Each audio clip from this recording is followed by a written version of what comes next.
May jamboree yung anak ko this coming October 24 and 5 days po sila doon at naghahanap ako ng travel kit organizer para sa kanyang mga essentials. Sakto naman may nakita ako dito ng travel kit organizer na less than 100 pesos lang po. Ayan, napakaganda na po niya kasi meron siyang handle na ganyan and then meron din siyang compartment dito sa labas na pwede mong paglagyan ng kahit na ano. Siyang ganito pa-hook po, lalo na kung sa bathroom, pwede nyo siyang ihang para hindi po siya madumihan. So, dito po may compartment na siya. Yan, one. And then, ito yung pangalawang compartment niya. And then, dito naman po, yung pangatlong compartment niya na napaka-laki ng espasyo na pwede mong paglagyan ng kung ano-anong anik-anik dyan. And, meron din po siyang isa pang compartment dito. So, dito po nilagay yung kanyang mga medicine kit, mga so, napakasulit na po niya, no? Kasi marami siyang compartment. Ayan.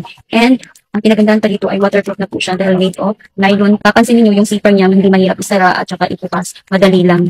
Ayan. Tapos, so, sa less than 100, meron ka na ganito kagandang travel kit pag organizer po. So, kung gusto niyo nito, ilalagay ko na lang po yung link sa my basket.